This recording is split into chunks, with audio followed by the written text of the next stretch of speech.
up Louisiana's Department of Environmental Quality, especially in between New Orleans and Baton Rouge, Cancer Alley. We'll find out, is the oil and gas lobbying group in Louisiana, the chemical industry in Louisiana, it's beyond Louisiana politics that they can influence federal politics. I obviously think that's the case. These aren't Louisiana companies up and down the Mississippi River industrial corridor. These are national and international oil and gas chemical companies all up and down the Mississippi. They're from all over the world.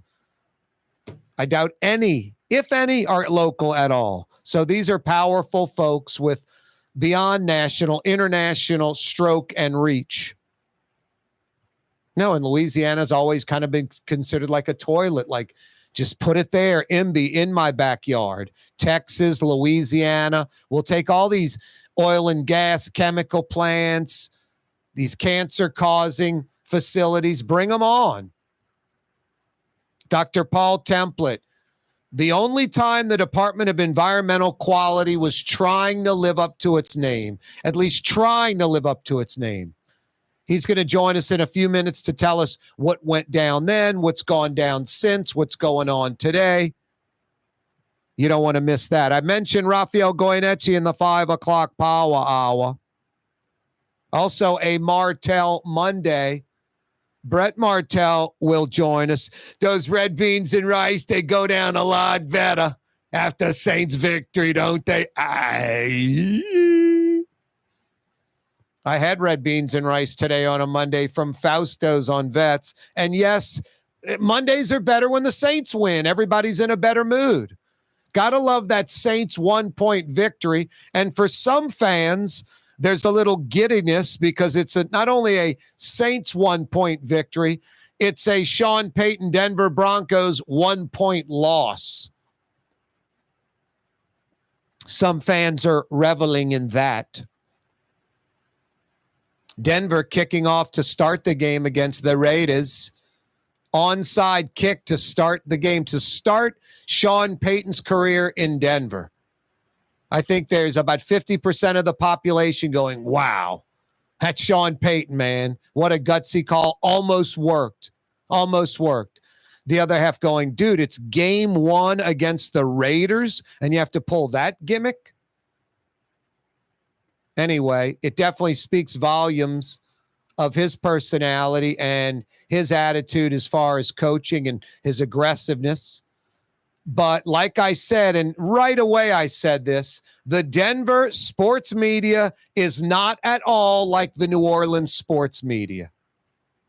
A lot more transient, a lot more don't care about making friends with the coaching staff or players. Got a job to do as a journalist. I'm worried about me and my reputation as a journalist, not as do the fans of the team like me, or do they respect me and read my stuff? Do the coaches and players like me, or do they respect me and read my stuff? Now, I told you it was going to be more of a real sports media-like situation in Denver, and right away, hypercritical article by a columnist on Sean Payton and the Broncos. Corey Johnson with the you. Woodhouse Day Spa, with 5 area locations: New Orleans, Metairie, Slidell, Baton Rouge, and now Mandeville. A day of relaxation is just moments away at the Woodhouse Day Spa. WoodhouseSpas.com. Francesca Deli and Pizzeria has over 15 specialty sandwiches, a big 10-ounce burger, and some of the best pizza in New Orleans. Francesca Deli and Pizzeria on Harrison Avenue in Lakeview between Canal Boulevard and West End. River Cities Total Maintenance keeps you cool, New Orleans. NOLAAC.com is your cool spot.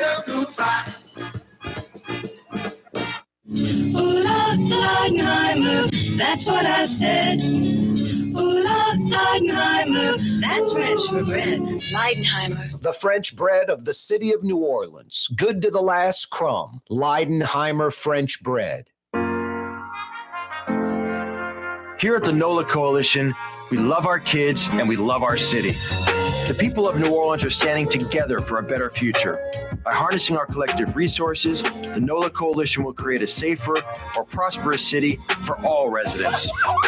Your support is needed to help reduce violence, invest in our children, and drive generational change. Join now at nolacoalition.info. Why wear the same old glasses that everyone else is wearing? Stand out from the crowd. Come to Art and Eyes. Art and Eyes is not your typical eyeglasses store. It's one of the finest eyewear shops in the country, right here in New Orleans, with precision-engineered prescription lenses and gorgeous high-quality frames from the heart of Europe, Japan, and the United States. Our products are thoughtfully curated, and our staff are here to help you find exactly the right frames. Art and Eyes on magazine, as unique as you. The Port of New Orleans is the gateway to global commerce, the economic engine that moves Louisiana and our country forward. For more than 125 years, Port Nola has continued to deliver the goods we use each and every day, by river, rail, and by road. No matter what, it all happens right here, delivering Louisiana's future at the Port of New Orleans, your working river. Learn more about your Port of New Orleans. Visit portnola.com. Fausto's Italian Bistro on Veterans Boulevard, where the brothers Fausto and Roland are serving some of the city's finest Sicilian and Italian cuisine. From New Orleans' first family of Sicilian and Italian cooking, Fausto's Italian Bistro on Vets. When a young man comes in and they walk into our store and you can see they're a little intimidated. Last week, I saw the young man. I said, "Hey, what can I do to give you a hand?" He said, "Well, I'm here for an engagement ring, but I don't think I'm in the right place." So I got him to my desk, and within an hour, he had purchased an engagement ring, had spent $1,000, and he was treated like he spent a lot more, and I'm sure we have a customer for life. My name is Ken Friend of Friend & Company Fine Jewelers. You've got a friend in the jewelry business. Did you know Rouse's sells only Angus beef? Angus beef's natural marbling means more succulence and flavor. Whether you choose Rouse's USDA Prime, Choice, or Select, it'll be only Angus beef when you get it at Rouse's. Tastes like home. Dave Miette Insurance Agency. Auto, home, flood, business. 504-556-0809. Dave Miette, INSagency.com. Dave Miette Insurance Agency. Auto, home, flood, business. 504-556-0809. Dave Miette, INSagency.com. Young's Dry Cleaning has free pickup and delivery. That's right. Young's Dry Cleaning has absolutely free pickup and delivery. Home or office, East Bank or West Bank. Call Young's at 288-8381 or online at youngsdrycleaning.com. Trey Yen in Mandeville, a New Orleans tradition for over 40 years, serving the finest Louisiana-inspired Chinese cuisine. Open Tuesday through Sunday. Trey Yen.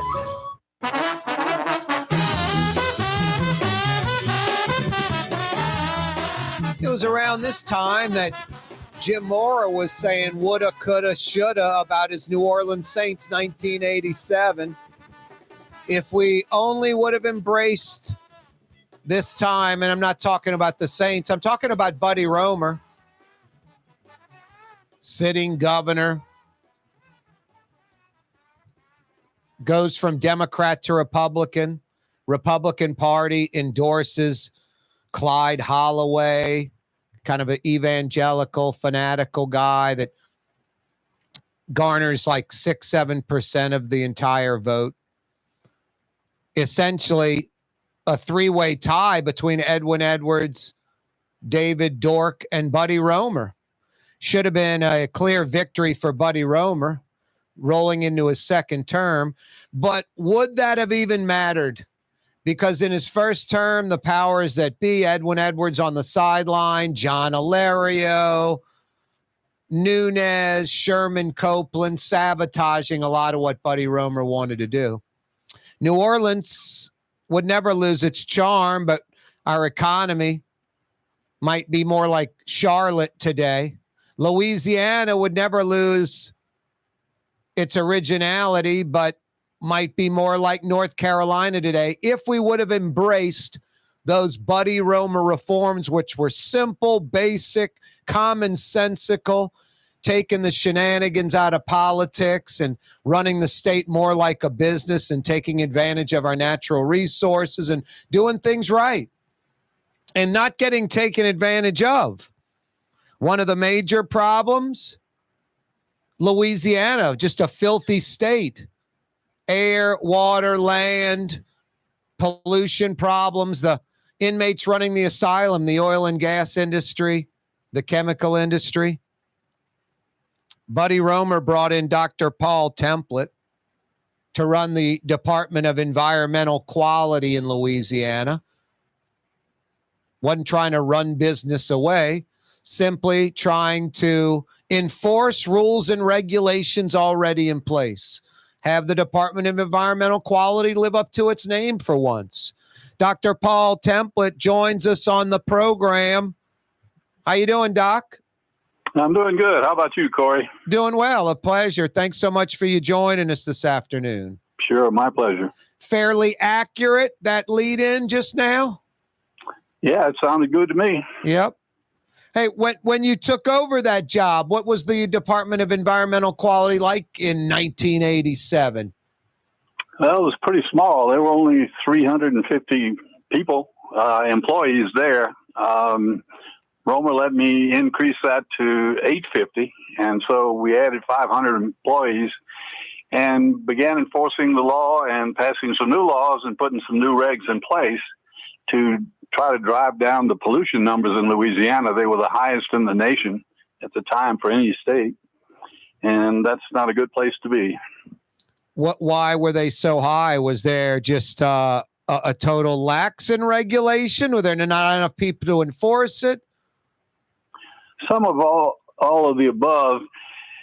There weren't enough people to do it, but there wasn't the will to do it in the DEQ. And they did lack some regulations. We passed about 30 bills, I think, in the legislature, and then we tightened up on the regulations that weren't being enforced anyhow. And by the end of my term, we had cut the pollution levels about in half. No other state had ever done that before. That was in what, 4 years from 87 to 91? 92, yeah, I left office. Wow. What was the main problem? Air pollution, water pollution, land, all three? Yeah, it was all of them. I mean, if you're not enforcing the laws, then people are going to take advantage. I mean, the industries were pumping out pollution like you wouldn't believe.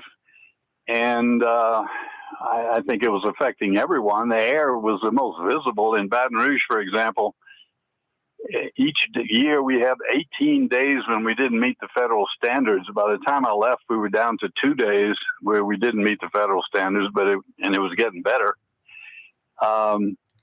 The water, for example, in the Mississippi River was pretty bad. Again, we tightened up on the regulations. The industries began spending money. They didn't like it, but they spent money on pollution control equipment. And we cut those pollution levels about in half also.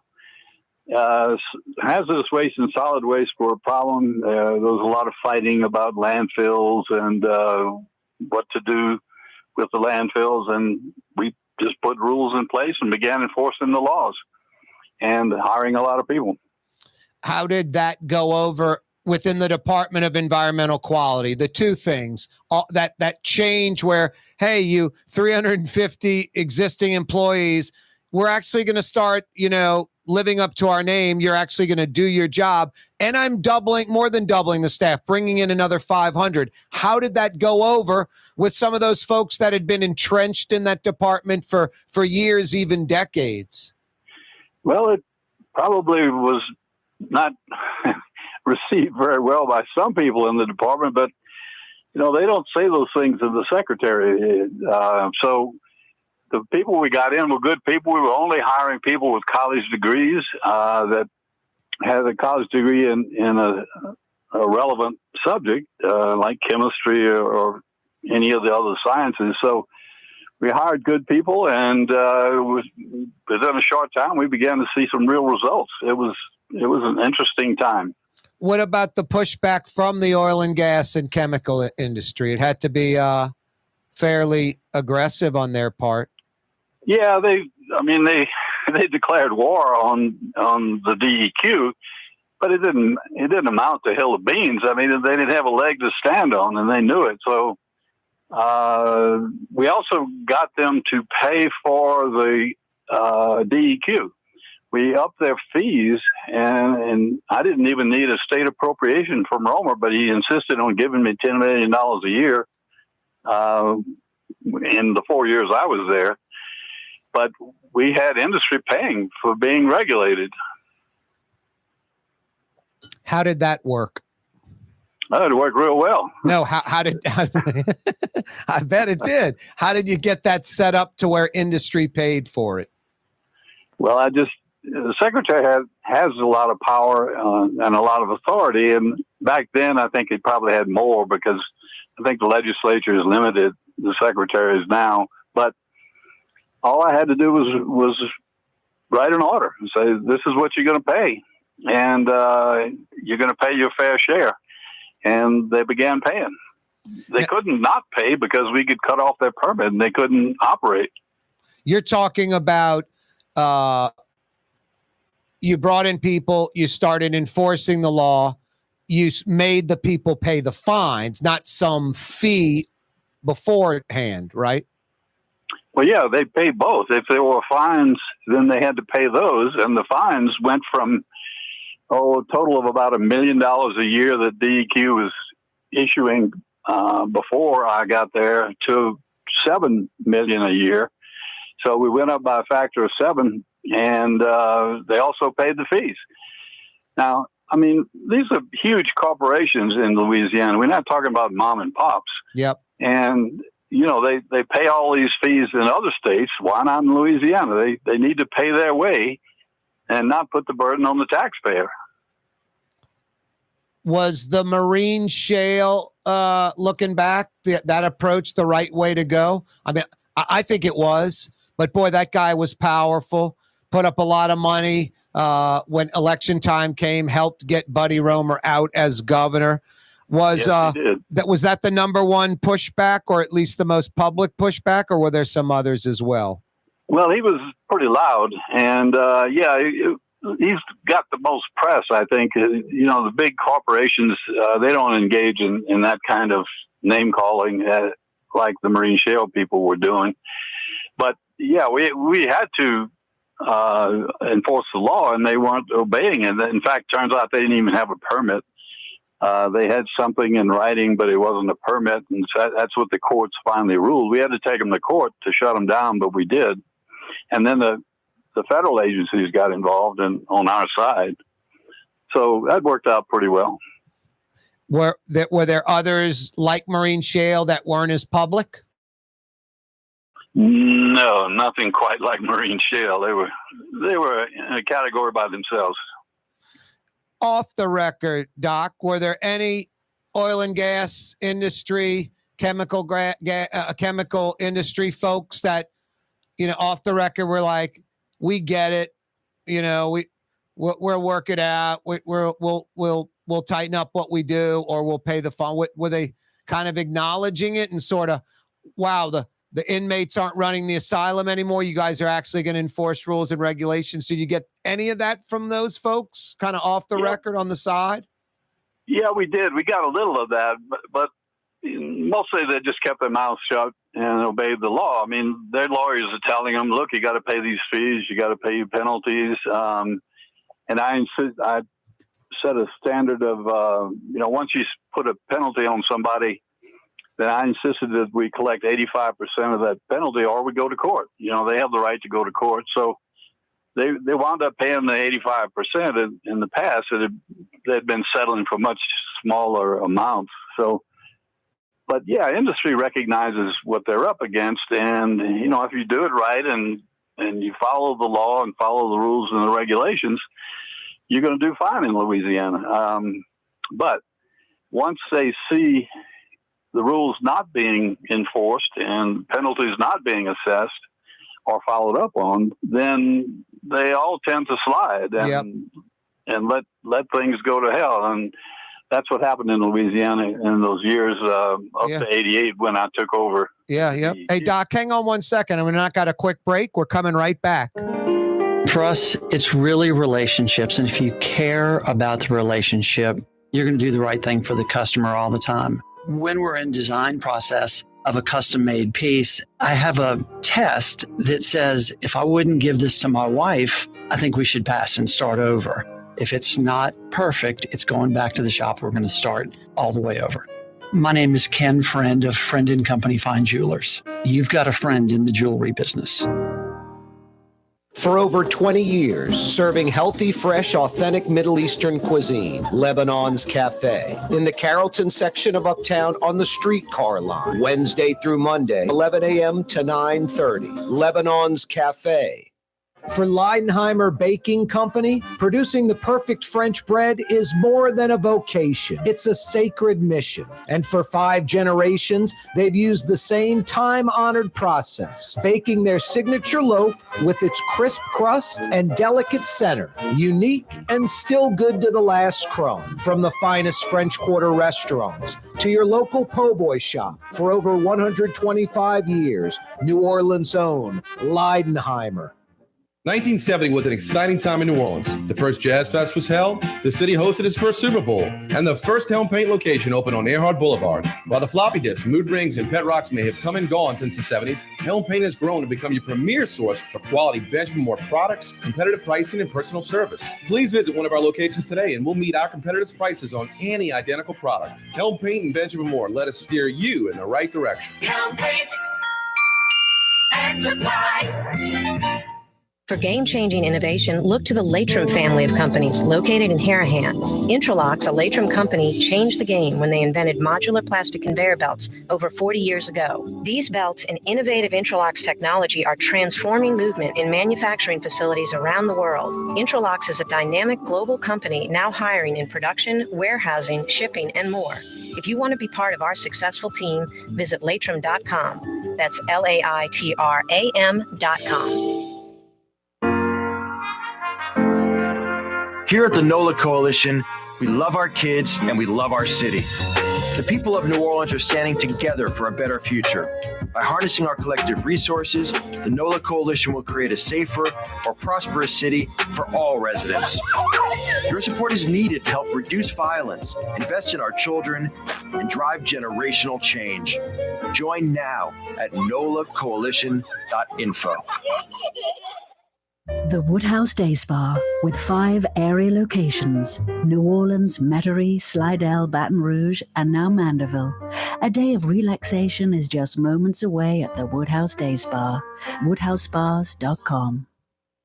When USA Today ranked the 10 best must-visit New Orleans restaurants for travelers, Mid-City's own Katie's made the list. USA Today says Scott Craig is chef-owner at Katie's, a much-loved Creole Italian eatery that draws armies of regulars for lunch, brunch, and dinner. A neighborhood spot where locals congregate and New Orleans-style hospitality rules. Indeed it does. Katie's in Mid-City. Ladies and gentlemen, in this Lamarck Automotive Complex is something called Quick Lane. Tires, wheel alignments, struts, servicing your transmission. We do in all makes and models. It doesn't have to have been purchased from us. It's for you. It handles your lifestyle with your budget in mind. And we want to get you in and out as quick as possible. Quick Lane, you got to come see it. You're going to love the experience. Right there at Williams Boulevard in Kenner. Dave Miette Insurance Agency. Auto, home, flood, business. 504-556-0809. Dave Miette, INSagency.com. Dave Miette Insurance Agency. Auto, home, flood, business. 504-556-0809. Dave Miette, INSagency.com.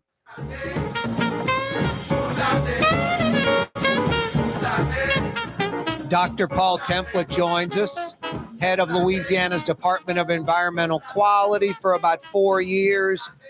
About 35 years ago, 1987 and 91, 92, under the Buddy Roemer administration. So, Doc, after a few years of your system in place, from 350 to 500 employees added, over 800 in the workforce, how are things going with the Department of Environmental Quality, and how was industry handling it? Were they fighting back by not hiring as many people, penalizing the Department of Environmental Quality indirectly by, somehow not expanding facilities. It seems sort of counterproductive if they were doing any of that. Yeah, well, what's happened since I left, since 1992, is that the DEQ seems to have cut back on enforcement. I looked at the numbers the other day, and they only issued about $1 million a year in enforcement penalties, and that's very low for a state. That's what it was under Edwin Edwards just before I took over it with Buddy Romer. So when you enforce the law, the industry not only has to comply and spend money on pollution control equipment, but they also have to hire people to take care of that equipment and to use it. And I looked at the employment numbers when we were in office, and as we increased enforcement, the number of people that worked in the industry went up. So we added jobs, and we figured we added about 25,000 jobs just by requiring them to obey the rules.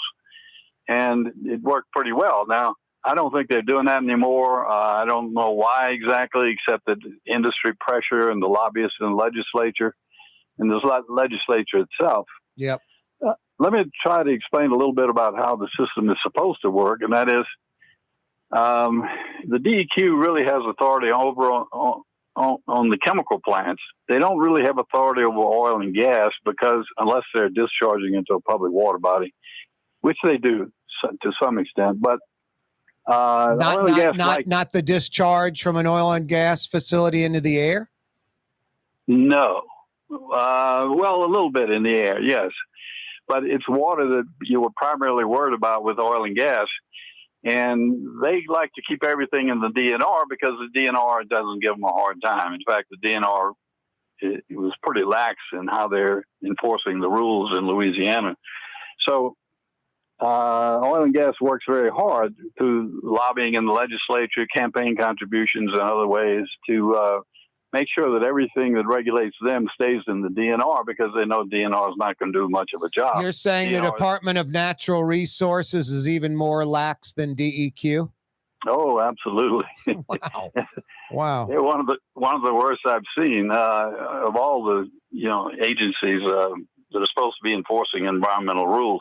Wow. So, I mean, Louisiana has a lot going for it. There's food, there's music, good people, and a lot of other things. And unfortunately, it's in a bad place. Here we are with climate change coming on, and the scientists that I read are saying that Louisiana is going to take a hit. It's going to be a hard time for Louisiana. And yet you can't even convince the legislature that climate change is real. So I know they're not going to do anything about it. It's just going to come on, and the hurricanes are going to get worse, and the land loss around in the coastal area is going to get worse because sea level is rising and accelerating. So there's a lot of problems in Louisiana, but I don't see, because of the political situation, I don't see any attempt to begin to solve those problems. No, right, especially because each side kind of seems to be controlled by the squeaky wheels, the loud voices on each side, the extremists, and seems like it's almost a penalty or a sin, or you're selling out if you work with the other side. The other side is not just ideologically opposed like in the past. It's like they're the enemy, they're evil, they're bad. It's really a nightmare politically. We're visiting with Dr. Paul Templet. He ran the Department of Environmental Quality about 35 years ago when it was actually trying to live up to its name. That was under Buddy Romer, the Romer administration. Doc, what would you say to folks that say, okay, great, Doc, you enforce regulations, you had rules and regulations in place, you expanded your staff, it created jobs because the folks that you were that you were regulating had to hire people to live up to the regulations you were enforcing. What would you say to them saying, yeah, and then these people just pass the expense on to the consumer? Well, they can't really do that. Remember, these are national corporations, and they can't increase prices for everybody in the country just because of Louisiana. So they're held in place by our market system. I mean, so the prices can't rise just because they have to pay for pollution control. Remember, pollution control is about 1% of their expenditures or less. So it's not a big item, but they really fight to keep that 1% low. And they're not going to go somewhere else. Where are they going to go? They can't get water like the Mississippi River can provide. They can't get the mineral resources. All the pipelines come into Louisiana. So they're not going anywhere. And I'm saying just set up a system that's fair to everybody, but that's hard to do.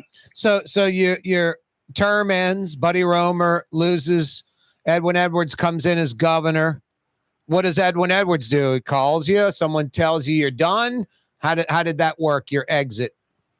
Oh no, I just resigned and walked out. I wasn't going to work for Edwards. I knew what he was like. I had worked for him before. So, because I put together the coastal management program back in the mid-'70s. Anyhow, I knew what Edwards was going to do, so I left. It was time for me to go anyhow. I needed to go back to LSU. I was a professor at LSU, and they only give you 4 years of time off, to run one of these agencies, for example. So I had to go back or quit in LSU, and I wasn't going to do that. What would working for Edwin Edwards be about? Just selling out to the industry? Yeah, pretty much. And playing political games, too much politics. It'd drive you crazy if you're trying to play it straight and to do a good job. For example, I mentioned that I had put together the coastal management program, and when I turned the legislation in 1976 under Edwards' administration, they let the oil and gas people just kill the bill, and the oil and gas people, the main lobbyists for oil and gas, came up and said, "Look, we're going to kill your bill and put our do nothing bill under it," which they did. And they had made a deal with Edwards to do that. So, I didn't want to be part of that if I could help it. Yeah, no, I get that. Wow. Back in the 70s and the sabotaging of that way back then, sabotaging of Roemer. You've seen a lot of Louisiana cut off its nose to spite its face, huh? Yeah. Well, we came back. The oil industry put that bill in place, as I mentioned, and it didn't do anything. And when the state applied to get approval from the federal agency, which is NOAA, the National Oceanic and Atmospheric Administration, NOAA said no, it's not acceptable, and so the state didn't have one. So Edwards got us to put our bill back in, our original bill back in, and we passed it. And then they gave. Then we drafted the regulations for the coastal management program, and oil and gas got the first copy, and nobody else got a copy. So, and I knew what they were going to do with it. They were going to change them and completely gut them. So I let the public know what was going on, and I called the newspapers, and I sent out 20 copies of the original regulations to people in Louisiana that I knew were interested in a decent and a good coastal management program. But that's the only way you could work that kind of system when the shenanigans were going on in the back rooms. And that's why people don't want to particularly work for the government in Louisiana. Yeah, no, I get it. How discouraging was it after all the progress you made? I guess it was discouraging, but you resigned knowing the shenanigans that Edwin Edwards would pull. So I guess you weren't that shocked when it went back to a inmates running the asylum type mentality, right? Right. No, I wasn't shocked at all. I had hoped that the people of Louisiana would sort of stand up and say, no, we want this, we want a good environment, but it didn't really happen. No. And the people don't really participate enough in government, I think, to make that happen. Probably because they know what government is like in Louisiana. No, it's a shame. And then it was Edwin Edwards hired essentially an attorney that worked for the oil and gas industry to take over DEQ. And right away, it was against what you guys had done, the mentality. It was well, boy, we need to work with these folks. They employ so many people. They're so important. Like you guys had been screwing over the industry, essentially. Well, yeah, that was the message that the chemical industry and oil and gas wanted to get out. And so that's what people heard. It wasn't true, but that's what they heard. That's what Edwin Edwards was glad to push, right? Yep, that's right. Yep. Hey, Doc, do you have time for one more segment where we can talk about this shuttered EPA investigation that could have brought some reform to Cancer Alley in DEQ? I don't know that I know that much about it, but you can ask some questions. Yeah, maybe you can just enlighten us a little bit on the general kind of broad way this goes down. What I'm really interested in is the influence the oil and gas industry has, chemical industry.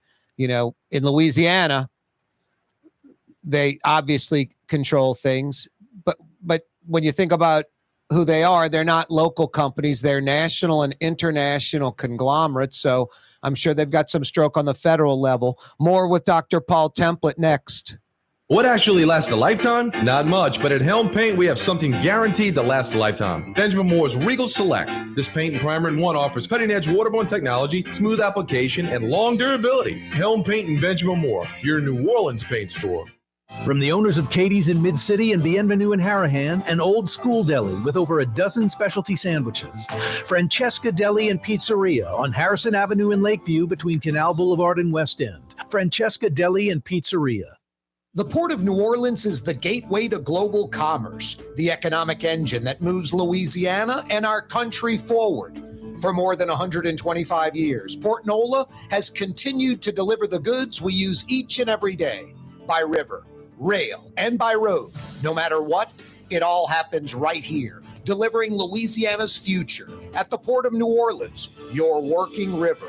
Learn more about your Port of New Orleans. Visit portnola.com. The Lamarck Automotive Collision Center, it's open now. We fix cars and trucks. We do all makes and models. And it doesn't have to be a Ford or a Lincoln. It could be whatever you're driving. 32,000 square feet under roof, now open at 3101 Williams Boulevard. It's all about you, the customer, getting the most for your dollar. I would say the most perfect collision center anywhere. The Lamarck Automotive Collision Center, 3101 Williams Boulevard. Go check it out. Here at the NOLA Coalition, we love our kids and we love our city. The people of New Orleans are standing together for a better future. By harnessing our collective resources, the NOLA Coalition will create a safer, more prosperous city for all residents. Your support is needed to help reduce violence, invest in our children, and drive generational change. Join now at nolacoalition.info. Ooh, Leidenheimer, that's what I said. Ooh, Leidenheimer, that's French for bread. Leidenheimer. For over 120 years, New Orleans' very own Leidenheimer French bread. Dave Miette Insurance Agency. Auto, home, flood business. 504-556-0809. Dave Miette, insagency.com. Dave Miette Insurance Agency. Auto, home, flood business. 504-556-0809. Dave Miette, insagency.com. It's time to relax. The Woodhouse Day Spa, Metro New Orleans' premier day spa experience, now with 5 area locations. For a day of relaxation or maybe just a quick 1-hour getaway, the Metro area's premier day spa experience is at the Woodhouse Day Spa, and now 5 area locations: New Orleans, Metairie, Slidell, Baton Rouge, and our newest location in Mandeville. The Woodhouse Day Spa, woodhousespas.com. Being a part of people's lives, from an engagement ring to a wedding band. Before you know it, the wedding day is here and groom and bride are exchanging gifts on that day. And not too long after that, there's baby gifts to have. And I just enjoy being part of other people's family, saying, Mr. Friend did my engagement ring and he did my mom and dad's engagement ring. My name is Ken Friend of Friend & Company Fine Jewelers. You've got a friend in the jewelry business. Rouse's Market is hiring. With 65 stores, full or part-time employment, and flexible scheduling, Rouse's has a job for you, or maybe even a career. Apply at any Rouse's store or online at rouses.com. Fausto's Italian Bistro on Vets has daily lunch specials Monday through Friday, and their entire lunch menu is available too. Open 11 a.m. through 2:30 p.m. For the finest in Sicilian and Italian cuisine, Fausto's Italian Bistro on Vets. Young's Dry Cleaning, with 2 walk-up locations with personal service. Young's on Claiborne and Young's on Harrison Avenue in Lakeview. Young's Dry Cleaning. Call 288-8381 or online at youngsdrycleaning.com.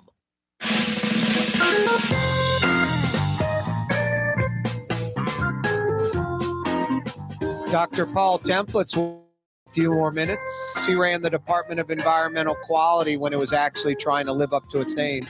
Real quick, Doc, it doesn't live up to its name, right? It's run by the oil and gas interests, chemical industry interests.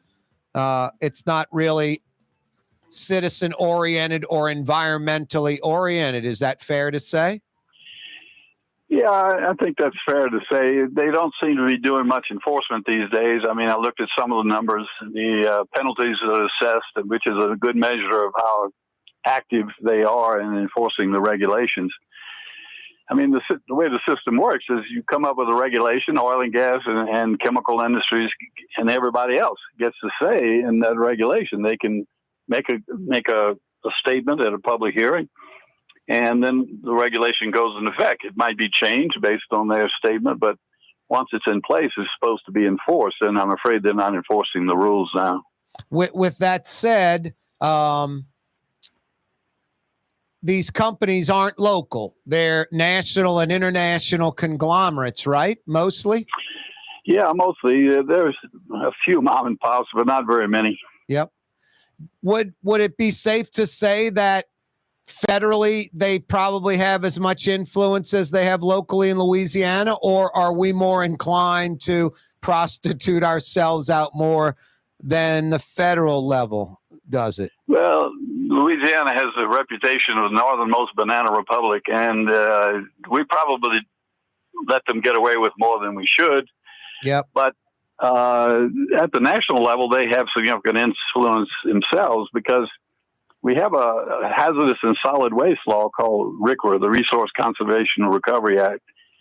And when it was being passed in the Congress, oil and gas got themselves exempted from that. They don't even have to comply with the federal law, which is one of the reasons why Louisiana has had such a problem with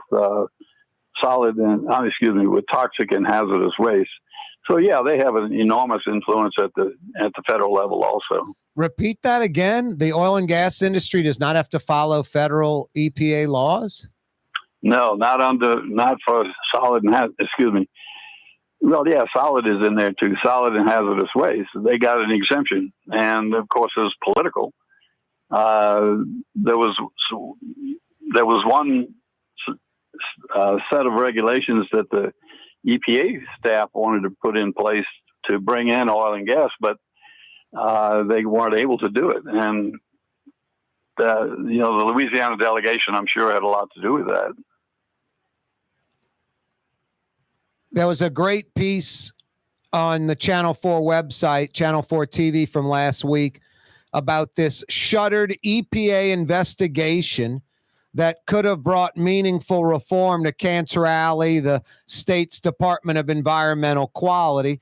I know you said going into the break you're not familiar with the story. Is it safe to say it seemed, according to this story, progress was being made? The EPA was sort of clamping down on Louisiana's Department of Environmental Quality. Is it safe to say that the oil and gas industry, the chemical industry, on a federal, even international level, national or international level, could have influenced Washington, D.C. to back off of this? Yeah, that's the normal way that they operate. So, yeah, I would expect they had a hand in that. Are Louisiana's like DEQ laws and rules and regulations stricter, generally speaking, than the same EPA laws, or less stringent? No. You have to meet a certain standard, but Louisiana rarely goes beyond that standard. So, you have to meet the federal regulations and comply with the federal regulations, but there's some flexibility, and Louisiana tends to be less flexible, tends to be not as strict as the feds if they can get away with it. But remember, if you're not enforcing the laws, the regulations, what does it matter what they say? Yep. No, you're right. Doc, how do these chemical plants and oil and gas plants cheat? Is it like when they're optimum weather conditions, wind, rain, river conditions, whatever, where, hey, this is a good time to illegally discharge? What do you think? How does it work? What's the mentality when they are cheating? Well, if you're discharging, say, into the Mississippi River or any other stream in Louisiana, you have to report what you're putting out into that stream, but the DEQ doesn't do any follow-up. It doesn't know if your numbers are accurate that you're sending in. So it's a total self-regulating system. Wow. And you can see how it might be easy to get around that sort of system. Are you kidding? DEQ does no follow-up or any kind of checking in the least bit. No. Wow. That's mind-blowing. I mean, it truly is the inmates running the asylum. What incentive is there for them to follow the rules, and where it could cost them more money to hold back getting rid of something they don't want, throwing out the trash? Well, if you're putting the regulations, if you have the regulations in place and the industries are following them, and you're checking on them and you catch them, then you can penalize them.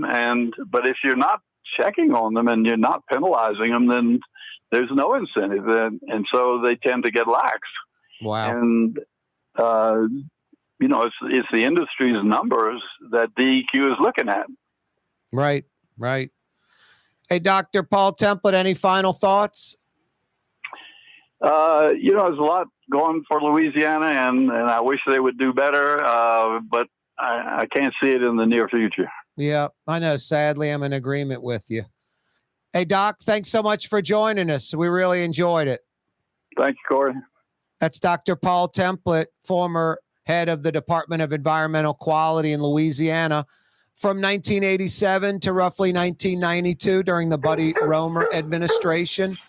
That's Blue Boy saying the 5 o'clock powwow was coming your way. Rafael Goyeneche is going to join us to start the 5 o'clock powwow and fill us in on the mayor's NOPD chief choice, Anne Kirkpatrick. Surprise. You're on the neutral ground with Corey Johnson on TV on Cox Channel 4 and Spectrum Channel 333. Also on YouTube, on radio at NOLA Talk 93.9 FM, WSLA New Orleans. Hi, it's Ken Friend from Friend & Company Fine Jewelers. You've got a friend in the jewelry business. Come see us over on Maple Street in Uptown. Friend & Company Fine Jewelers, Breitling time, 5 p.m.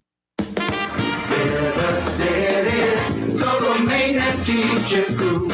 River City's total maintenance keeps you cool. River City's total maintenance keeps you cool. NoAC.com, your cool spot. River City's total maintenance keeps you cool. NoAC.com, your cool spot. Young's Dry Cleaning has free pickup and delivery. That's right. Young's Dry Cleaning has absolutely free pickup and delivery. Home or office, East Bank or West Bank. Call Young's at 288-8381 or online at youngsdrycleaning.com. Ford F-150, #1 seller in America. What about in the USA? Let's see. What about in the world? Who sells more trucks than Ford? Nobody. It's because the Lamarck team is the real team. All that makes it happen is one goal. Everybody having a great experience at Lamarck Ford. We became #1 for a reason, because we're good. And we need to prove it every day, every deal, all the time. Here at the NOLA Coalition, we love our kids and we love our city. The people of New Orleans are standing together for a better future. By harnessing our collective resources, the NOLA Coalition will create a safer, more prosperous city for all residents. Your support is needed to help reduce violence, invest in our children, and drive generational change. Join now at nolacoalition.info. For us, it's really relationships. And if you care about the relationship, you're going to do the right thing for the customer all the time. When we're in design process of a custom-made piece, I have a test that says, if I wouldn't give this to my wife, I think we should pass and start over. If it's not perfect, it's going back to the shop. We're going to start all the way over. My name is Ken Friend of Friend & Company Fine Jewelers. You've got a friend in the jewelry business. Hi, this is Joey Helm. My dad, Bunky Helm, had a vision of a locally family-owned store serving the residential and commercial paint needs of New Orleans. I think Dad would be proud of today's Helm Paint and Decorating, and here's why. We have the best technical staff in the business, providing the best color matching service in Southeast Louisiana. Perfect matching for any color and any brand. And we'll save your colors so you don't have to save those old cans. Helm Paint offers free 2-hour delivery. Our in-store decorators will assist you on deciding what color and type of paint to best showcase your home. But most importantly, as your local independent Benjamin Moore dealer, our products provide the greatest value in the paint industry. Superior coverage, and Benjamin Moore paint simply covers better and lasts longer. New Orleans is a city of vibrant color, and no one else provides the paints of New Orleans like Helm Paint and Decorating. Visit any of our 6 locations or online at helmpaint.com. Helm Paint, let us do you right. Helm Paint and Supply. The Neutral Ground with Corey Johnson. Susan Spicer joining us on the program. Even when they presented me the award, the people that I look up to the most, Frank was there and Donald Link was there. It does cause you to reflect back and think about your whole career. Maybe the Stella Brennan Award says that to you, like I've arrived. It certainly is kind of the ultimate honor when it comes to cooking and hospitality in New Orleans and the world. New Orleans style talk gumbo, served daily. Doesn't get much better than that, huh? For game-changing innovation, look to the Latrim family of companies located in Harahan. Intralox, a Latrim company, changed the game when they invented modular plastic conveyor belts over 40 years ago. These belts and innovative Intralox technology are transforming movement in manufacturing facilities around the world. Intralox is a dynamic global company now hiring in production, warehousing, shipping, and more. If you want to be part of our successful team, visit latrim.com. That's LAITRAM.com. Dave Miette Insurance Agency. Auto, home, flood, business. 504-556-0809. Dave Miette, INSagency.com. Dave Miette Insurance Agency. Auto, home, flood, business. 504-556-0809. Dave Miette, INSagency.com. That's what I said. Leidenheimer, that's French for bread. Leidenheimer. 5 generations, family owned and operated. Leidenheimer French bread.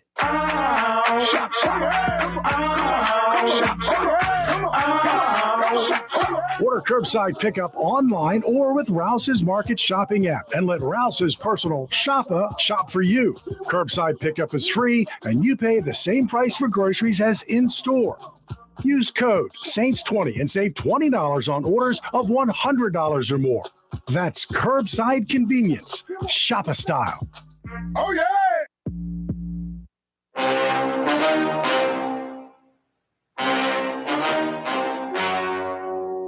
The story you are about Protect to see the is innocent. True. The names have been changed to protect the innocent. Instead of Fred Smith, we'll go with John Doe. Dragnet reruns from 60 years ago. Not, I repeat, not coming your way. Instead, we go to La Jolla, California, and number 9. Thank you, Mr. Drew Brees, for that introduction. It is New Orleans, home of the Saints, not Los Angeles, home of the Angels, the city of angels. The Neutral Ground, Corey Johnson with you, 5 o'clock power hour. Yeah, you right. Brought to you by Fausto's Italian Bistro.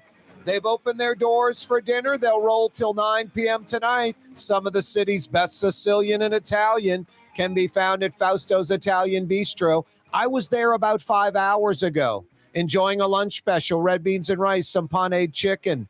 Fausto's Italian Bistro on Vets. 5 o'clock powwow brought to you by Fausto's Italian Bistro on Vets. Boy, New Orleans, I don't get it. Another oak tree, 1200 block of Pine Street, collapsing, a few hundred years old, like north of 100-year-old oak tree.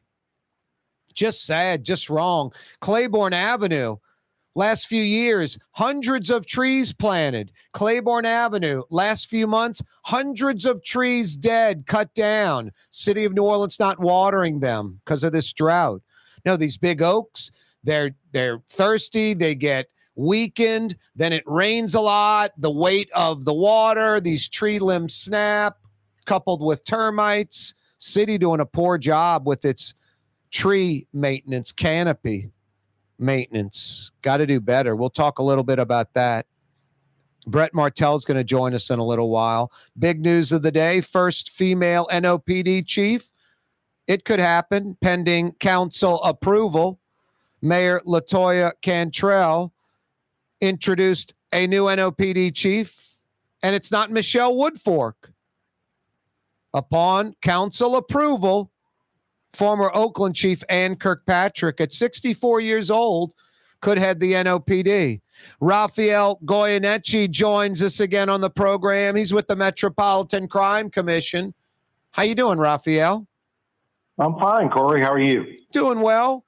Hey, real quick, before we get into it, folks that maybe want to report some potential crime, maybe just want to stay on top of the trends, get those email blasts you guys send out a few times a week, including on Mondays.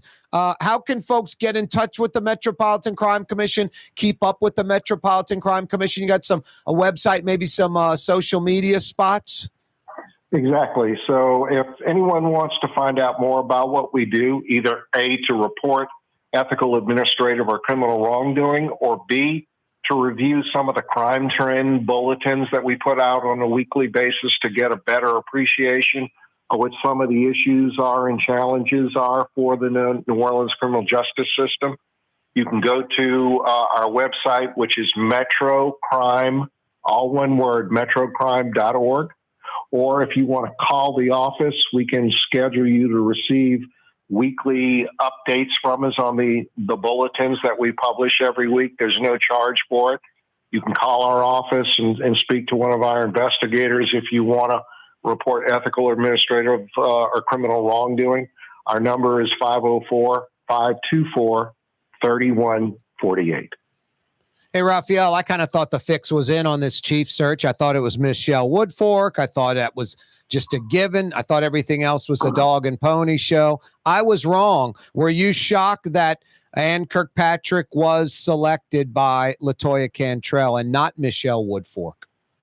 Well, yes. And you know, I had the same opinion as you, not based on opinion, but based on what the mayor said. So keep in mind that this has been a succession of things. So the public was so concerned about what they've seen from LaToya Cantrell over the last 5 years that last November, they passed a change to the city charter requiring that the mayor could only nominate a city department head, but the council had to confirm the appointment. So that was a game changer. So that meant when Sean Ferguson announced his retirement in December, the mayor realized that she would have to get the city council to confirm her appointment. So it was suggested that a national search be conducted. And the mayor initially rejected the need for a national search, saying that that was disrespectful to the men and women of the police department and unnecessary. Wow. So when Sean Ferguson announced his retirement, the same day Mayor Cantrell announced that she had identified the most qualified people to lead the police department forward, post Sean Ferguson, and that was Michelle Woodfork.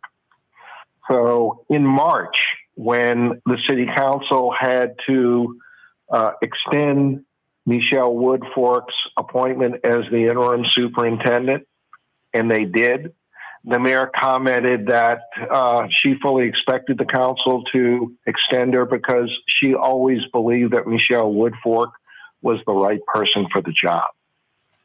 And even Michelle Woodfork, like about 3 weeks ago, was sort of saying, I'm the shoe-in, she felt. A lot of confidence. Exactly. So it was very, understandable that you and I and probably most other people assumed that Michelle Woodfork was the quote-unquote shoe-in for the position. But a couple of things have happened over the last couple of weeks that I think may have influenced the mayor's decision.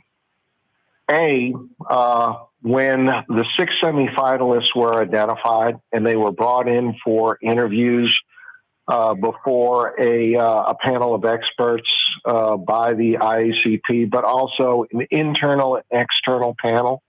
So the internal panel of interviewees were employees of the city of New Orleans. Yep. That interviewed those 6 semifinalists and made recommendations. Yep. There was an external panel of citizens and some other external law enforcement officials and PANO members and law enforcement people, as well as some business just community citizens. Yep. And they recommended 3 finalists. And the 3 that they recommended were Anne Kirkpatrick, Andrus, who accepted another appointment at a smaller police department in Texas. And the third nominee was Michelle Woodfork, but they took the unprecedented step of saying that if she is the appointee, she would need mentoring. So that was, I think the first sign that people that interviewed all the candidates, like Michelle Woodfork, but they also recognize that from an experience standpoint, she was lacking in that area. Of the 6 semifinalists that were brought in for interviews, Michelle Woodfork had the least amount of command experience. Right. 1 year as a captain and about 8 months as the interim police chief. Everybody else had more. And the person that the mayor has selected has over 20 years as a police chief in 4 different police departments. So if you're trying to predict the future, you need to look at the past. And the objective of a national search was to identify the most qualified person. And on paper, the person that had the strongest resume of qualifications was Anne Kirkpatrick from a leadership perspective. And then if you also want to say, well, what experience does she have in addressing and fighting crime in cities with high crime rates like New Orleans? Well, her background includes Chicago, Memphis, and of course, Oakland, all high crime rates. So, those are, another box that she checked. She's worked in jurisdictions with challenging crime issues as well.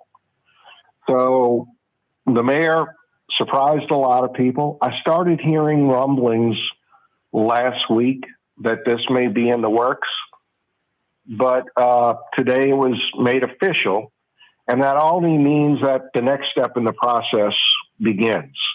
And that is the confirmation process in which Chief Kirkpatrick is going to be brought before the city council and go through the confirmation process. For all we know, the mayor and Woodfork and some folks maybe that give good advice sat down and thought about what the council process was going to be like.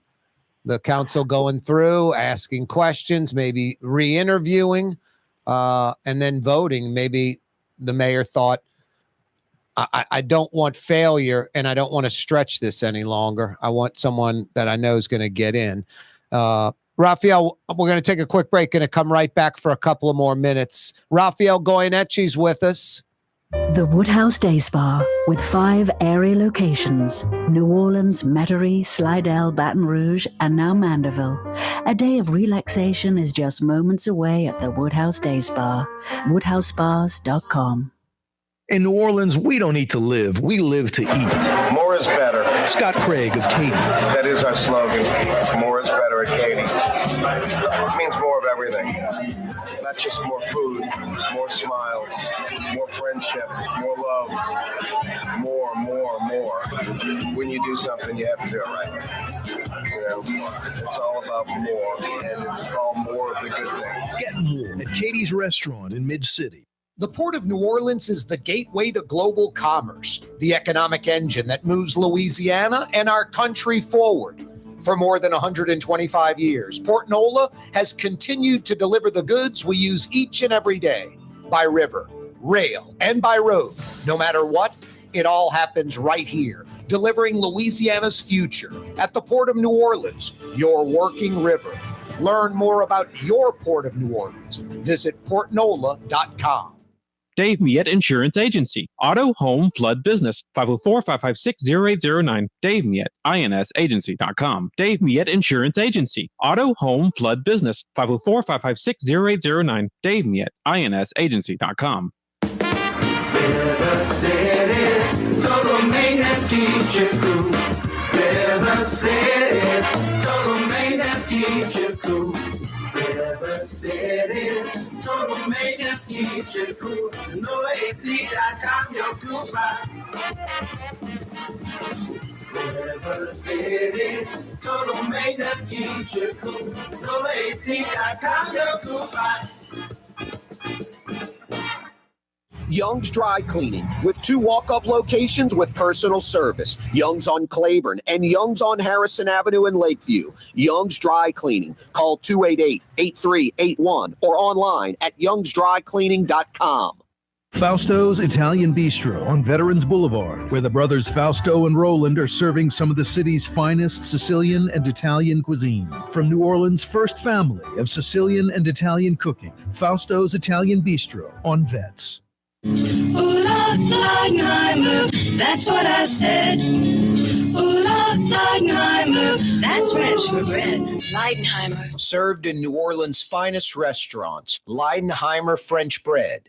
Custom window treatments can enhance the look and value of your home. At Helm Paint and Decorating, we're proud to offer custom plantation-style window shutters by Scandia. Perfect for any window, including large frames, French doors, sliding doors, and arches. American-made SL300 shutters are available in many colors to match your personal decor. We'll come out to measure, and you'll receive fast delivery. Plus, they're virtually maintenance-free. Helm Paint and Benjamin Moore led us steer you in the right direction. Helm Paint and Supply. Rouse's Market is hiring. With 65 stores, fuller part-time employment, and flexible scheduling, Rouse's has a job for you, or maybe even a career. Apply at any Rouse's store or online at rouses.com. When a young man comes in and they walk into our store and you can see they're a little intimidated. Last week, I saw the young man. I said, "Hey, what can I do to give you a hand?" He said, "Well, I'm here for an engagement ring, but I don't think I'm in the right place." So I got him to my desk, and within an hour, he had purchased an engagement ring, had spent $1,000, and he was treated like he spent a lot more, and I'm sure we have a customer for life. My name is Ken Friend of Friend & Company Fine Jewelers. You've got a friend in the jewelry business. There's a Middle Eastern restaurant that's less than 5 minutes from where Causeway and River Road meet, Lebanon's Cafe. Convenient to Old Metairie and Old Jefferson. Carrollton at Jeanette on the streetcar line, Lebanon's Cafe. Rafael Goyeneche's with us from the Metropolitan Crime Commission for a couple of more minutes. Hey, Rafael, before we get back into it, website and social media platforms where folks can report crime or just get those email blasts that you put out every week, a few times a week. Right. All of that information is available on our website, Metro Crime, all one word, no space, metrocrime.org. Hey, Anne Kirkpatrick, as the Oakland chief, reform-minded, helped reduce violent crime numbers. Are those numbers real? Was there a real reduction? And then also, Rafael, a little bit of baggage, sued, I guess ultimately vindicated, but sued as chief, right? Well, right. She was dismissed, and she alleged that she was a whistleblower. And she litigated it in federal court. The case went to trial, and a jury agreed with her on that. So, as far as there have been no real scandals that I'm aware of, but I haven't done a deep dive. I know that part of what the city paid the International Association of Chiefs of Police to do is to do that deep dive. So the panels that interviewed the semifinalists didn't have that background information. But for the mayor to do her interviews, the IACP provided the mayor, supposedly as per the contract that the city executed with the IACP, a thorough background check on her. So if the mayor is appointing her, or at least nominating her, then she has to believe that what the IACP gave her was sufficient, I believe, to pass the additional scrutiny of the city council that is still ahead of us. But make no mistakes about it. If the mayor had her way, meaning the city charter wasn't changed, and B, there wasn't pressure on her to conduct a national search. Michelle Woodfork would have been chief in December. Exactly. Permanent chief back in December, right? Right. Hey, Rafael, one final question. For everything and everything that's happened, where we are today, what do you think about this choice of Anne Kirkpatrick? Well, I think on paper, of all of the 6 semifinalists that I was aware of and privy to, like everybody else, I think she's the most qualified on paper. So we're going to see something we've never seen before in this city, and that is a very public confirmation process. Like I said, the charter was changed. This is the first department head that's going to be nominated by any mayor, and this is the first time the council is going to go through the confirmation process. So I expect this to be just as rigorous and just as thorough as the IACP process, but it's going to be totally public. And that's what, we have not seen in this city before. So it remains to be seen, how the confirmation process goes. Yep. But I think that's going to be front and center. Everybody is going to have access to that information. Almost forgot to mention this to you. You're reminding me by what you're saying right now. We could have another first tomorrow, a department head ousted, right? Gregory Joseph, the communication director of the council, is going to look into him and the mailer a little more. Might ask. Yeah. I mean, the council has put the mayor on notice that if she doesn't take action, they're prepared to move forward with their power to remove a department head for cause. Wow. So that'll be the beginning of, the removal process if the mayor doesn't heed the warnings of the council. We miss anything? No, there's going to be a lot unfolding over the next couple of weeks. So it's never dull. No, you're right about that. Rafael, Thank you so much. Anytime. Good talking to you. You too. That's Rafael Goyeneche from the Metropolitan Crime Commission, one of the good guys, watchdog. Thank goodness for him and the Metropolitan Crime Commission. I mentioned Ed Michel, the Inspector General, City of New Orleans. Thank goodness for these things. These people, these entities, watchdogs, looking out for us. What, otherwise you just unequivocally trust the politicians? Are you insane? I mean, I wouldn't unequivocally trust the politicians in one of the cleanest, well-run states where politics aren't a problem. I'd still want some scrutinization, some oversight. Why would you not? What's the point of that? No, thank goodness. In New Orleans, where it's corrupt and crooked and broken, we need more oversight, not less. Corey Johnson with you on a Monday. First female chief. Well, if the council approves it, a little after 3, Mayor LaToya the Destroyer Cantrell, a.k.a. Junket Cantrell, introducing her choice as chief, first female chief, and it's not Michelle Woodfork. That would have been a twofer. That would have been first female chief and first openly gay chief. Now, upon council approval, former Oakland chief Anne Kirkpatrick, 64 years old. That's the mayor's choice. Interim Chief Woodfork will stay on. Her term, she'll stay on in the department. Her term as interim chief ends a week from this Friday. So like another 11, 12 days as interim chief, and then she will go back to a administrative position, I guess, in Anne Kirkpatrick's staff.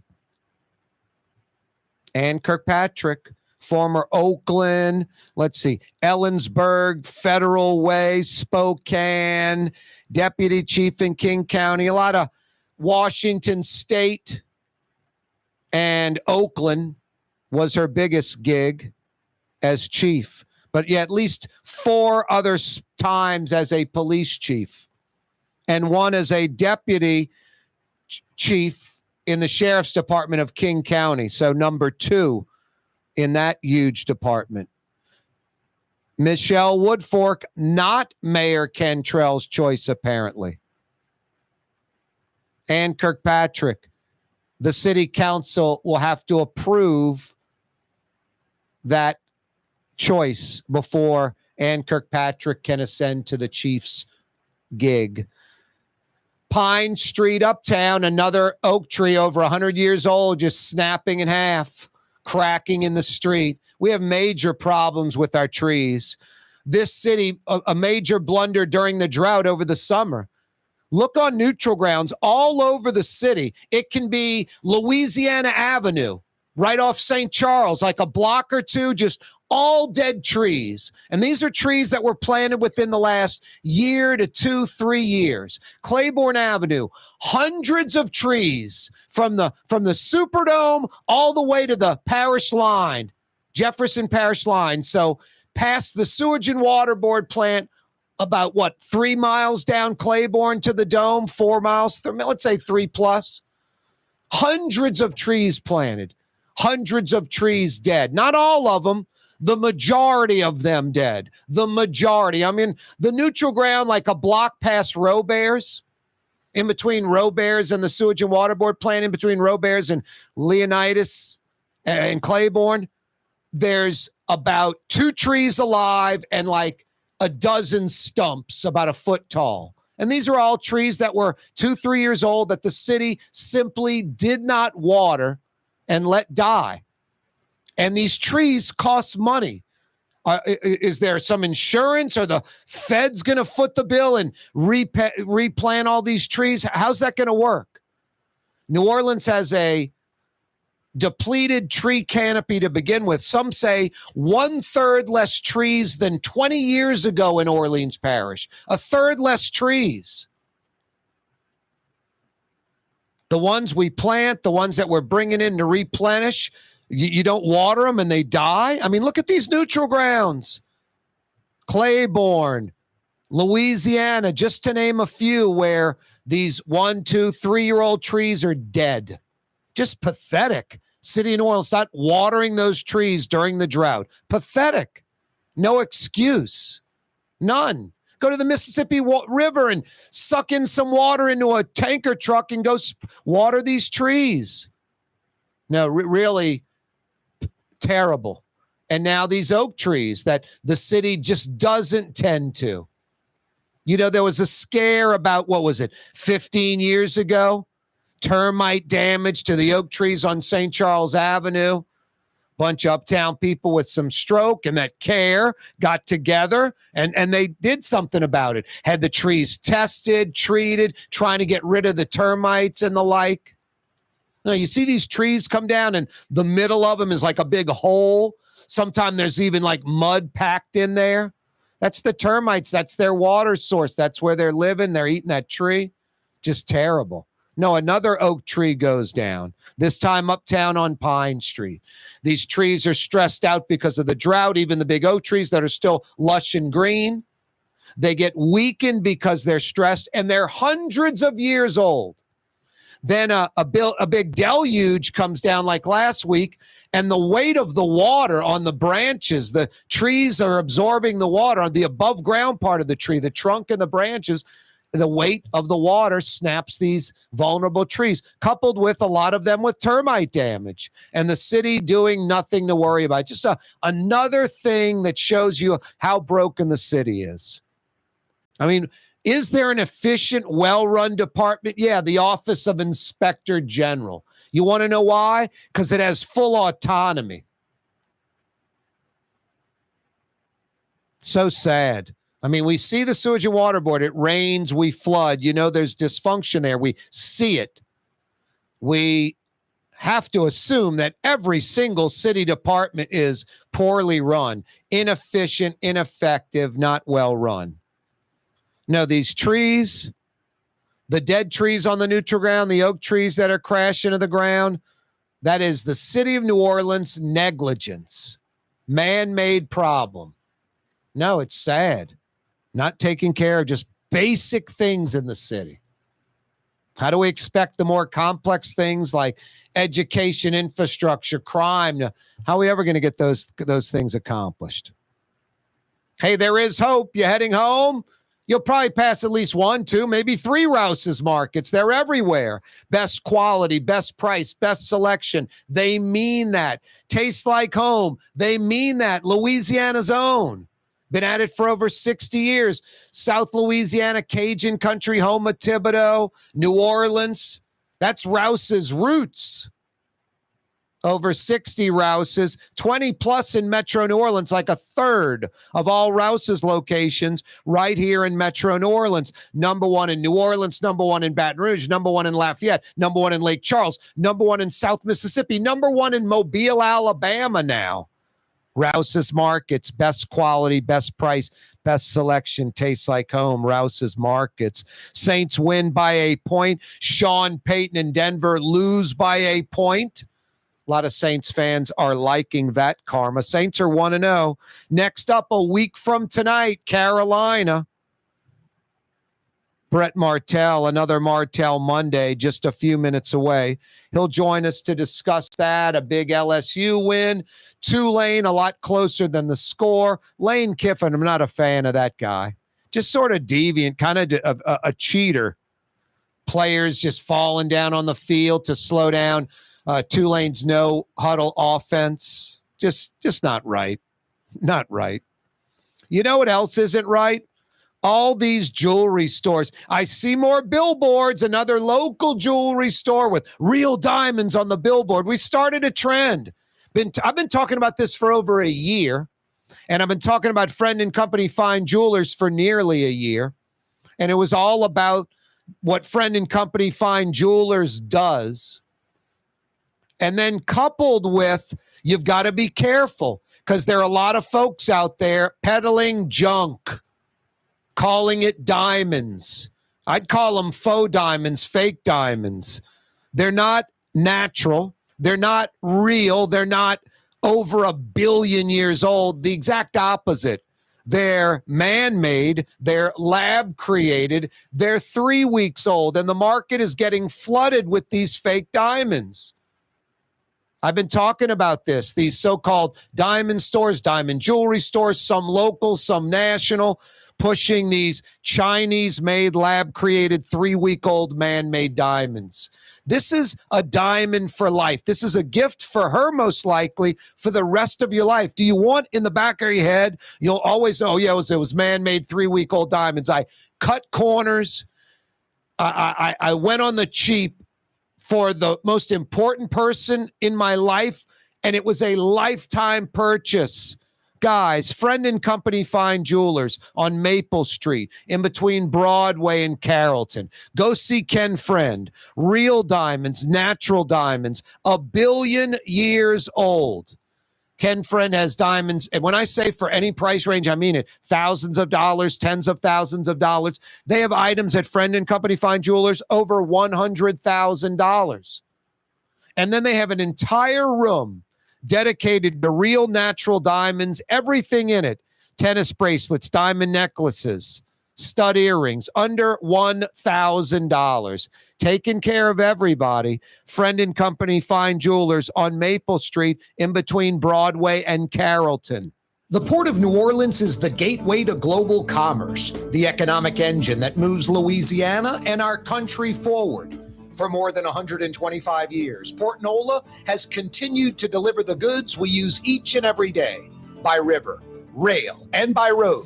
No matter what, it all happens right here, delivering Louisiana's future at the Port of New Orleans, your working river. Learn more about your Port of New Orleans. Visit portnola.com. Why wear the same old glasses that everyone else is wearing? Stand out from the crowd. Come to Art and Eyes. Art and Eyes is not your typical eyeglasses store. It's one of the finest eyewear shops in the country, right here in New Orleans, with precision-engineered prescription lenses and gorgeous high-quality frames from the heart of Europe, Japan, and the United States. Our products are thoughtfully curated, and our staff are here to help you find exactly the right frames. Art and Eyes on magazine, as unique as you. Dave Miette Insurance Agency. Auto, home, flood, business. 504-556-0809. Dave Miette, INSagency.com. Dave Miette Insurance Agency. Auto, home, flood, business. 504-556-0809. Dave Miette, INSagency.com. From the owners of Katie's in Mid-City and Bienvenue in Harahan, an old school deli with over a dozen specialty sandwiches. Francesca Deli and Pizzeria on Harrison Avenue in Lakeview between Canal Boulevard and West End. Francesca Deli and Pizzeria. Shop,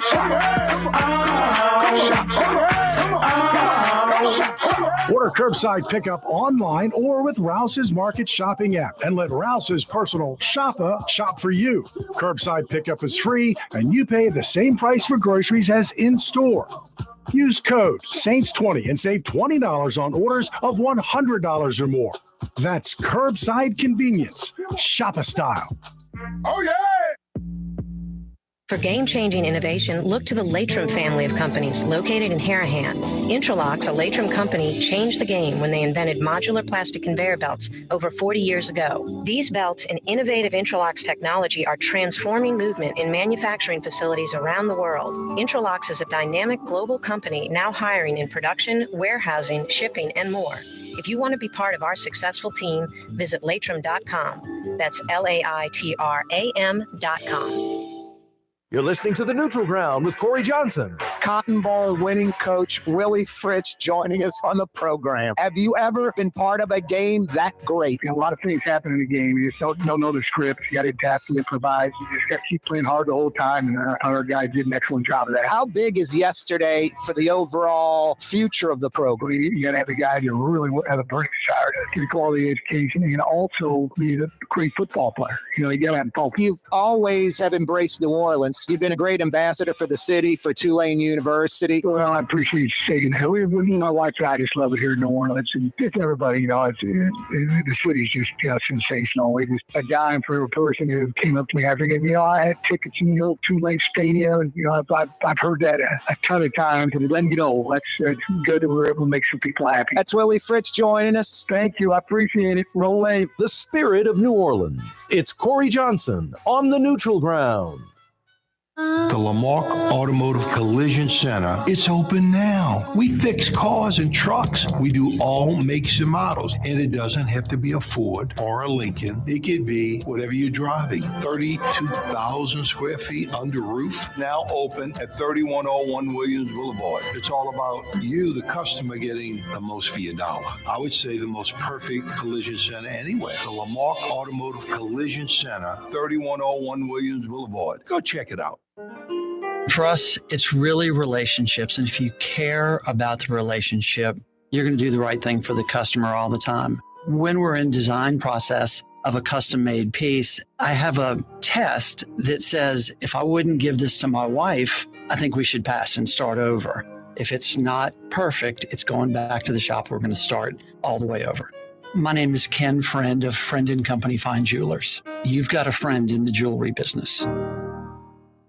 For Leidenheimer Baking Company, producing the perfect French bread is more than a vocation. It's a sacred mission. And for 5 generations, they've used the same time-honored process, baking their signature loaf with its crisp crust and delicate center, unique and still good to the last crumb. From the finest French Quarter restaurants to your local po' boy shop, for over 125 years, New Orleans' own Leidenheimer. Hey, why aren't you at Katie's right now in Mid-City? Perfect wind down after work spot and a great dinner spot serving all those New Orleans old school specialties. Katie's in Mid-City, corner Iberville and Tallamoccas. And don't forget about Scott Craig's other place over in Lakeview, Harrison Avenue. in between Canal Boulevard and West End in the old Charlie's Deli location, Francesca Deli and Pizzeria. About 15 different specialty deli sandwiches on the menu, or you can build your own sandwich: bread, meat, dressing, cheese, extras. Pick them all. Francesca Deli and Pizzeria. And why aren't you at Katie's in Mid-City right now? Corey Johnson with you on a Monday. Big news of the day. Mayor LaToya Cantrell has chosen her police chief, first female chief in New Orleans history, and it's not Michelle Woodfork. Upon council approval, former Oakland chief Anne Kirkpatrick could become the next head of the NOPD. 64 years old, helped reform the Oakland police force.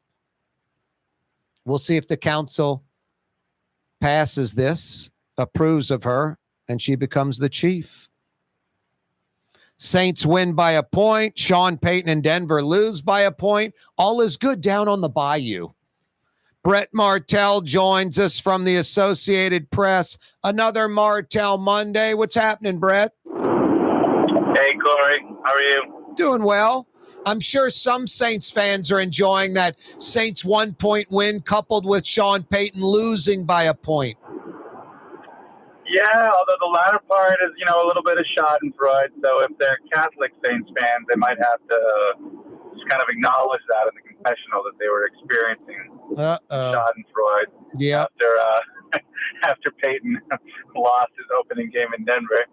And for those who don't know, it's a German word, right? Schadenfreude it means taking joy in other people's misfortune. Yeah, not a good way to be or how to live your life. Hey, Brett, Saints are 1-0. That's so big, too. I mean, it's hard to get out of these holes. We know all these percentages, 0-1 start, 0-2, 0-3, all that kind of stuff. We've lived that before. Chances to get to the playoffs. Instead, it's the dead opposite. Got half the teams in the league are 0-1, the other half are 1-0. Saints on the positive side of the ledger. And next week, a Monday night game against a divisional rival. Yeah, although they did start 1-0 last year, and then I guess they went 6-10 the rest of the year. Yikes. So, it's and it was a very close victory in the first game last year, if you remember, right? One of the best comebacks in the Saints history at Atlanta, which included Peyton Turner blocking a potential game-winning field goal by Atlanta. So, and he's relevant now because today you had Coach Dennis Allen saying that Turner has a foot injury that probably needs surgery, and he compared it to the injury that Trevor Penning had last year, and that kept Penning out for all but the last 6 games of last season. So, it could be a blow for the 2021 first-round draft pick out of Houston. Boy, game one, seeing that Saints defense, very powerful, and you got to feel good in this sense about the offense, Brett. There's time to get it working right, and you don't even have Alvin Kamara out there for another couple of games. Right, and yeah, that was kind of the lead of my analysis today, is that Alvin Kamara is arguably the best player on the entire Saints offense, and they've started 1-0 without him. And having a really good defense helped, and maybe having a new franchise quarterback helped too. Yep. I'm not saying that no other quarterback could have won that game when the opposing team only scores 15 points and never gets in the end zone. But Kaare made some good plays. If you look at his numbers after the game, the interception to touchdown ratio is right 1-to-1, but he did throw for over 300 yards and complete nearly 70% of his passes, which was a good sign for his first game. And he had really good chemistry with Chris Olave, completing 8 throws to him for 112 yards. Brett Martel's with us from the Associated Press. What did you generally think about Dennis Allen the coaching staff, the job they did yesterday? They seem to be kind of falling into their groove now, Brett, like it's Dennis Allen's team, not Sean Payton's team that Dennis Allen's coaching. Seems to be taking on more of his personality. Is that safe to say? Yeah, and I think that actually started in the middle of last season. They posted that shutout of Derek Carr and the Raiders, I think, if you remember, 24-0. And since then, and, Dennis controls the defense, and defense has always been pretty good since he came back to the Saints in 2015. But since that shutout, the Saints basically have allowed 20 or fewer points in, I want to say, 10 out of 11 games. And, it's not necessarily easy to allow 20 or fewer points in today's NFL. With the current rules and all the passing and the scoring and so forth, you see a lot of games where if you lose, the opponent probably scored at least 20 points. Yeah. Sometimes if you win, the opponent scored 20 points and you just had to outscore them. But you can go back to the middle of last season. There was only one time where a team against the Saints scored more than 20 points. So you're talking 10 out of 11 games. They really have a strong defensive identity, especially when they're healthy. Yep. And, not allowing Tennessee in the end zone yesterday, I would say was a pretty big deal. Yeah, I mean, if you're an NFL team, I mean, these goals may not be realistic, but you want to average, north of 21, and you want your defense to hold teams to less than 21. That's going to be hard to do over the entire season.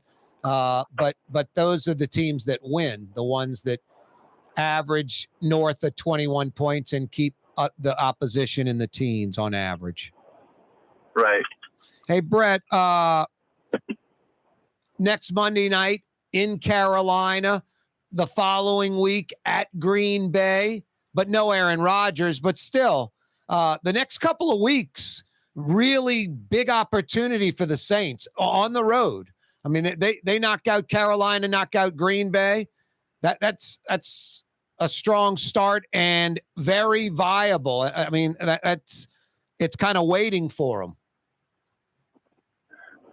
Yeah, it is. I think the schedule, like people are saying, is relatively favorable.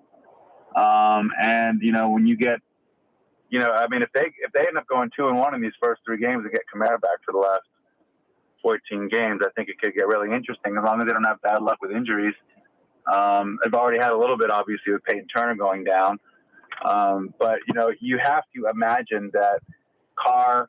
Look, I've covered these teams for a long time, and teams evolve over the course of a season.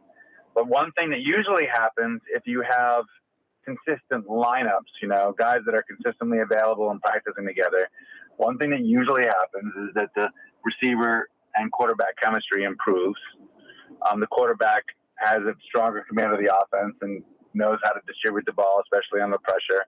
When you have a check down guy like Kaare, that's going to improve Carr's ability to deal with and maybe even outsmart situations like he had yesterday, where they were having a lot of trouble stopping former LSU outside linebacker Arden Key when he was coming in from the left side on Trevor Penning.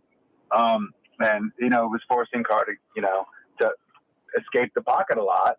Fortunately, Carr's not bad at doing that, and throw with his feet moving a lot. So, and that obviously, when a quarterback has to throw with their feet moving or their shoulders aren't square to the target, they can their accuracy sometimes suffers, and so does their timing.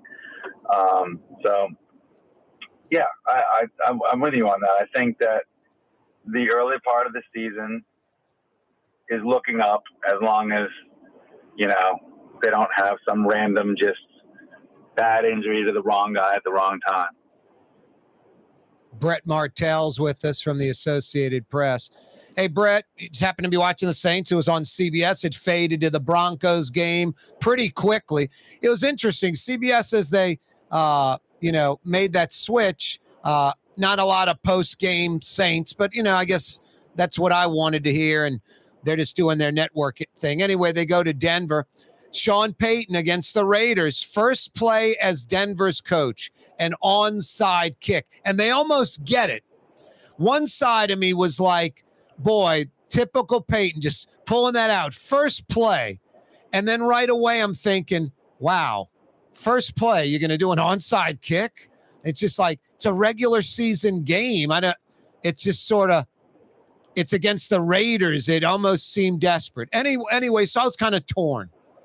And then I ended up changing the game anyway. Desperate. Yeah, to me it didn't seem desperate because if you don't get it, it's the first play of the game, right? I mean, the Saints fumbled the kickoff return on the first play of the game, which is arguably worse than not getting an onside kick, right? Yep. Because of where you're basically kicking off twice, and you're giving them great field possession on one of those. Right, but you do have the whole game to try to straighten it out. Straighten it out, plan around it, understand it. And so I don't think it's all that risky. What it looked like to me is that, Sean, look, he has a lot of attributes. I think one thing that he has is, and I don't know if it necessarily is an attribute, but he kind of comes off as like wanting to be or believing he is the smartest guy in the room, no matter what he's doing. Exactly. That is totally right. He's so the best coach. It's more like, well, this isn't that risky and no one would ever expect it. So I'm going to do it and it's going to work. And it really should have worked. I mean, when it was close, the guy waits another foot.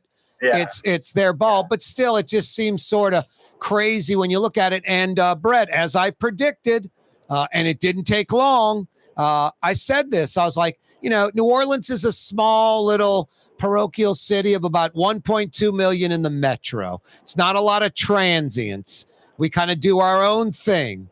Denver is a city of about 3 million in the metro. It's doubled in size, their metro, in about the last 25 years. It's full of transients, people that aren't from Colorado, much less Denver. And there's a lot of sports media like that. And it's like cookie cutter, especially for the sports media. Some of these folks are in Denver. Next week, they'll be in Seattle. Next year, Philly. Next year, Chicago. They go all over the place. So I said New Orleans. I mean, a lot of the sports media, I think it's let me befriend the players, make sure I don't alienate fans with negative stuff. And then third, be the journalist. I think in Denver, they don't care about being friends with the players or the coaches. They don't care about appeasing the fans. And I think it's more of a pure kind of like East Coast type journalism. Fletcher Macklin and I have had this discussion. He totally disagrees. But you have a guy today, columnist, just ripping Sean Payton, ripping the onside kick, kind of saying some of the things I was thinking. I was torn. I was like, boy, gutsy Sean Payton. I love the onside kick. Boy, that just shows you what he's about. And then a minute later, I'm like, it's against the Raiders. First game ever. You're that desperate? That guy took that angle, that it was desperate, that it was sort of pathetic.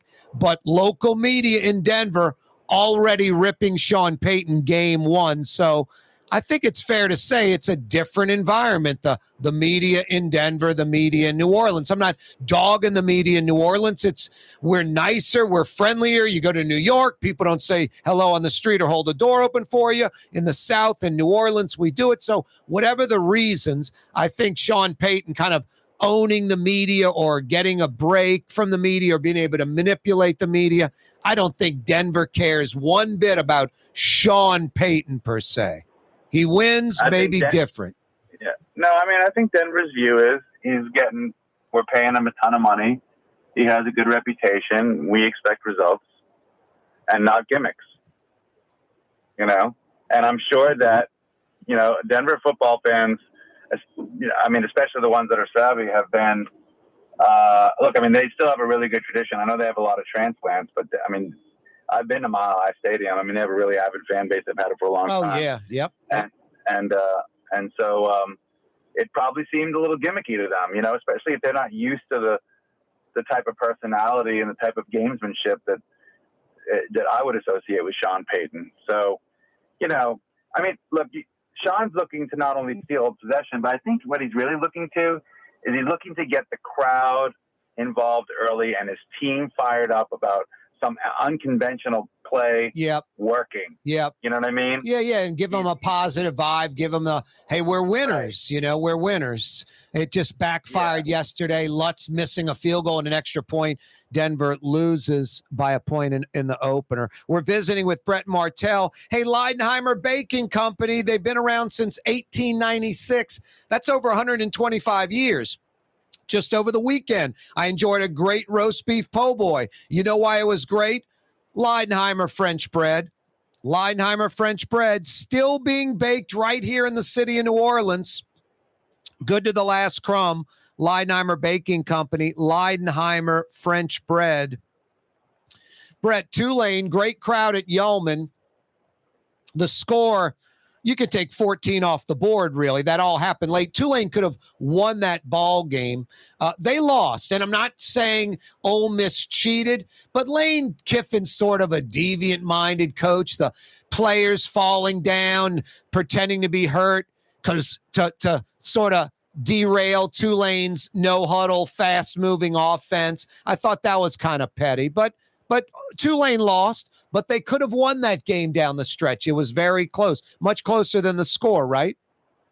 Right, it was, but I tend to think that where they lost it was the week before when they were winning by 17 points and in field goal range with 5 minutes left. Yep. And their starting quarterback scrambled, and instead of sliding, he did a Karate Kid style move through the air, got spun around. The second, and he had 3 tacklers coming at him. The second guy in blasted him in the knee as he got spun around and went to the ground. And now he apparently has a medial collateral issue. And I don't know how long he's going to be out. No, Brett, you bring up a great point. A lot of folks were like, why was he in the game that late? I never thought that. The slide is the key. You really nailed it. Yeah.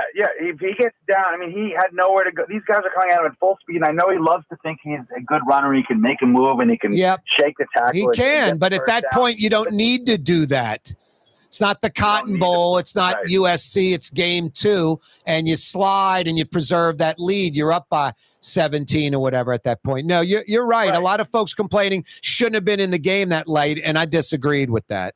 No, I disagree too. He should have been in the game, but situational awareness is crucial. The biggest game of your entire career, maybe, or second biggest, is the next game, and you're in field goal range already. If you slide, you go up by 20 probably. Yep. No, Tulane with 5 minutes left. No, and Coy did a great job, the backup, and he looks like the future. But come on, you got one of the best quarterbacks in America. That was a big blow. Hey, Brett, always a pleasure. LSU ripping Grambling. I guess that was just what the doctor ordered. 10 seconds, Brett. That was a kind of a game where LSU could do a lot of experimenting and figure things out, right? Yeah, I mean, it's really just to work on themselves, and it doesn't really tell you too much, except that they took care of business. Yep. There's Blue Boy. Hey, Brett, always a pleasure. Thank you. You got it, Corey. Great show. Thanks. That's Brett Martel. You can check out his columns, his articles via the AP app. Just Google Brett Martel AP. Got you covered. What's that, Blue Boy? Tomorrow, Tuesday, 4 o'clock. Be there. You're on the neutral ground with Corey Johnson on TV on Cox Channel 4 and Spectrum Channel 333. Also on YouTube, on radio at NOLA Talk 93.9 FM, WSLA New Orleans. Hi, it's Ken Friend from Friend & Company Fine Jewelers. You've got a friend in the jewelry business. Come see us over on Maple Street in Uptown. Friend & Company Fine Jewelers, Breitling time, 6 p.m.